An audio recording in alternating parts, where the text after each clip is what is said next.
Pour ceux qui se posent la question encore aujourd'hui, qu'est-ce qui se passe au Maroc entre la frontière marocaine et soi-disant la frontière entre parenthèses espagnole?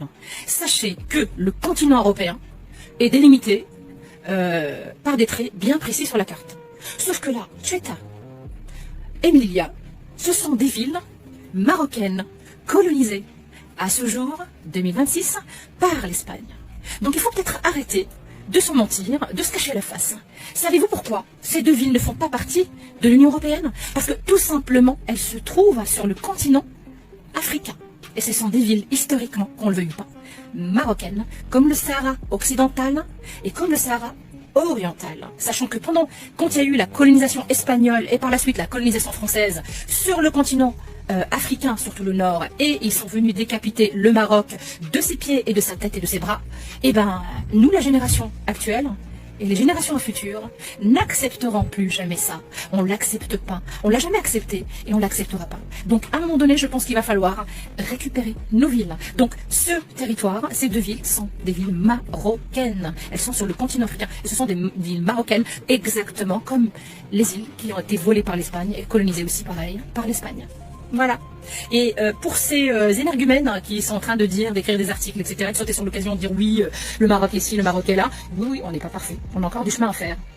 Oui, on a encore beaucoup de chemin à faire pour avoir la santé bien comme il faut, c'est-à-dire les hôpitaux de qualité. Bon là on les a, il n'y a pas de souci, il nous faut des moyens justement pour qu'il y ait plus de médicaments, des opérations, un système social pour aider les gens, diminuer les gens pauvres, beaucoup d'efforts encore, exactement comme l'a fait l'Europe à un moment donné, parce que l'Europe n'est pas née avec une cuillère en or, et connaissant l'histoire de l'Europe et connaissant l'histoire de certains pays européens, et d'ailleurs la majorité, on sait très bien que Les Misérables n'est pas né d'une histoire vaine, enfin, qui est imaginaire, on va dire. Mais c'est une histoire véridique.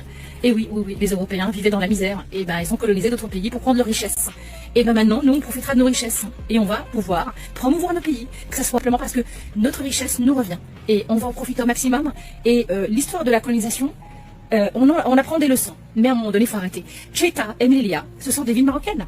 Voilà, bon, allez, sur ce, n'oubliez pas votre passé, les Européens, parce qu'on a compris, on a su, on sait lire, on a été dans des écoles, vos écoles aussi, on a été dans nos écoles, on a appris beaucoup de choses sur l'histoire, et on sait très bien que la richesse et le système social actuel dans lequel vous vivez n'est pas venu de néant, quoi.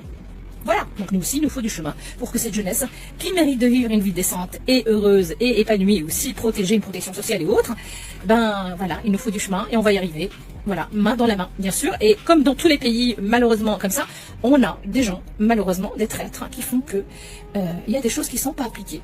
Voilà, donc je m'arrête là.